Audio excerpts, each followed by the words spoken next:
Salam alaikum. Nous allons voir maintenant faire de la vidéo la dernière partie de l'unité 3 qui se rapporte à la radioactivité et l'énergie nucléaire. هذا هو الرمز عموما ديال la radioactivité ou le nucléaire. Alors في هذه الفيديو غادي نشوفوا les caractéristiques des substances radioactives بحال la définition ou les radiations ديالها.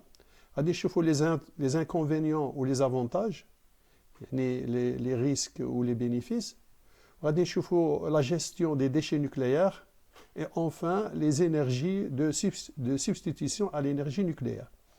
Alors قبل ما نشوفوا هذا لو ريزومي هذا نتمنى انكم ديروا بوز وتمشيو تشوفوا واحد دوكيومونتير ديال لاشين سي با سورسيي على لا راديو اكتيفيتي. ومن بعد كي تشوفوا هذاك الدوكيومونتير راه فيه حوالي 26 دقيقه، هو مهم جدا. ارجعوا وشوفوا لو ريزومي اللي غادي نعطي لكم. هذا لو لين هذا غادي تلقاوه في لا ديسكريبسيون اون با دو لا فيديو. Alors, بالنسبة لي caractéristiques des substances radioactives. الحاجة اللي نعرفوا حنايا وهو أنه la désintégration radioactive ديال les atomes ça permet l'émission de particules بحال alpha ou bêta ou les rayonnements بحال les rayons X ou les gamma. Alors, شنو هي la désintégration radioactive? C'est la transformation d'un atome instable بحال l'uranium ou le plutonium en un atome plus stable avec émission de particules et de radiation. طبعا هاد لا ديفينيسيون راكم شفتوها ديجا في لو شابيتر ديال النيوكليير اللي قريتوه في الفيزيك شيمي. Alors بالنسبه لي برينسيبال émissions radioactives كاين لي particules alpha qui peuvent être arrêtées par le papier. كاين لي particules bêta هادو نقدروا نوقفوهم بالالومنيوم. كاين لي رayonnements X qu'on utilise beaucoup باش نديروا لي كليشي ديال مثلا من تكون عندنا une fracture ديال les os par exemple. هادو on peut les arrêter par un plan, par le plan. داكشي اللي تلقاو انه لي زانفيرميي ولا ميدسان راديولوج يلبسوا واحد لا فيست qui est très très lourde parce qu'elle contient du plomb. Et enfin كاين les rayonnements gamma. Les rayonnements gamma sont très très dangereuses et elles ne peuvent être arrêtées que par du béton qui a une grande épaisseur. Donc le phénomène de désintégration radioactive, on peut l'utiliser pour certaines industries ou certaines applications de la société. Alors la désintégration elle est aléatoire, c'est-à-dire qu'elle se fait au hasard. Elle est spontanée, naturelle, surtout pour l'uranium, le plutonium. Elle peut être provoquée quelquefois, mais généralement pour la radioactivité naturelle, elle est spontanée et elle est irréversible. Lorsqu'un atome A se transforme en un atome B, on ne peut pas avoir la réaction inverse, يعني B tous les A. كان une autre notion elle est rattachée à la radioactivité ou est-ce qu'on appelle la demi-vie. Alors déjà شفتوها في physique chimie, vous l'avez même calculé. Alors c'est le temps au bout duquel la moitié de la matière radioactive est désintégrée. يعني النص. هذه la définition, vous devez la connaître. بحال هذه la définition ديال la désintégration radioactive. وخصكم تكونوا عارفين les émissions alpha, bêta, X ou gamma, وتعرفوا حتى شكون هما les matériaux qui peuvent les bloquer. Les unités de mesure ديال la radioactivité كاين ثلاثة. كاين البيكريل، كاين الجراي وكاين السيفر. في الفيزيك نتوما درستوا بزاف البيكريل. Alors conscience en biologie ou la médecine نشوفوا ce qu'on appelle الجراي والسيفر. شنو هو الفرق ما بيناتهم؟ Alors البيكريل وهو c'est les émissions اللي يكونوا au départ. يعني supposons عندنا une matière radioactive. Au départ كاين des émissions radioactives, on la mesure avec une unité qui est le becquerel. Par exemple avec un compteur Geiger. Le Gray, c'est l'émission qui arrive, qui touche le corps d'un individu. l'unité اسموها الجري. Et enfin, sievert, c'est la dose qui va causer des dommages, des dégâts, des maladies dans le corps. Donc, le schéma, j'espère, il vous permet de savoir la différence entre le becquerel, le gray ou le sievert. Le becquerel, donc, au moment de l'émission. Le gray, c'est au moment du contact. Et le sievert, c'est les dégâts ou l'adrar اللي يحدثها في الجسم. Voyons maintenant les inconvénients ou les avantages du nucléaire. Alors, le nucléaire, il peut causer des cancers, que ce soit pour les poumons, pour la peau, pour les différents organes du corps. Il peut aussi donner des mutations, que ce soit de l'ADN ou bien des mutations chromosomiques. Il peut donner aussi ce qu'on appelle des malformations congénitales. Si par exemple une femme elle est enceinte et qu'elle est touchée par des émissions radioactives, son enfant peut porter des malformations comme vous pouvez le voir ici. Bien sûr, le nucléaire, il peut tuer grâce ou à cause des brûlures qu'il peut causer au niveau des organes. Alors, en résumé, les inconvénients donc le cancer, par exemple le cancer de la thyroïde par l'iode radioactive, il y a le cancer du sang, des poumons, etc. Il y a une mutation, que ce soit allélique, c'est-à-dire les mutations qui touchent l'ADN, qui touchent les bases azotées, ou bien chromosomiques, ce qui peut toucher le nombre et la structure des chromosomes. Les malformations congénitales, les embryons et fœtus, ou bien la mortalité directe, si les émissions radioactives sont très intenses, elles peuvent brûler le corps et donner la mort. Concernons maintenant les avantages. Il y a d'une part la production de l'électricité dans les centrales nucléaires, il y a la datation absolue des roches ou les matières organiques, les outils utilisés dans la préhistoire. On peut utiliser aussi le nucléaire dans un domaine d'application dans la médecine, dans la recherche scientifique ou bien dans l'agroalimentaire. Alors, voyons voir en détail. Alors, la production d'énergie électrique, elle se fait dans les centrales nucléaires. La datation absolue, par exemple, la détermination de l'âge absolu dans le domaine de la géologie ou l'archéologie, l'étude de par exemple. Les thérapies et diagnostics médicaux, on peut les utiliser par exemple ici, on peut utiliser les rayons X pour déterminer le type de fracture ou le lieu d'elle. On peut les utiliser aussi dans ce qu'on appelle la radiothérapie pour tuer certaines cellules cancéreuses.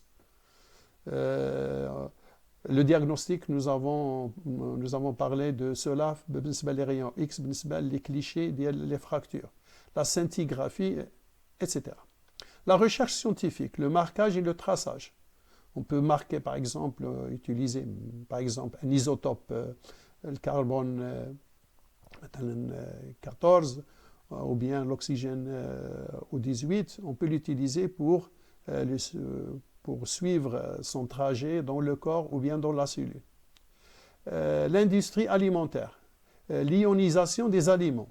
Par exemple, on prend les aliments, on les ionise avec des radiations nucléaires, des émissions radioactives, ce qui va la stériliser, c'est-à-dire par exemple s'il y a des microbes, les germes, ils vont mourir, et ça permet aussi la conservation. Par exemple, les pommes de terre ne peuvent pas germer, donc empêcher la germination dans le domaine de l'agroalimentaire. Donc, les applications,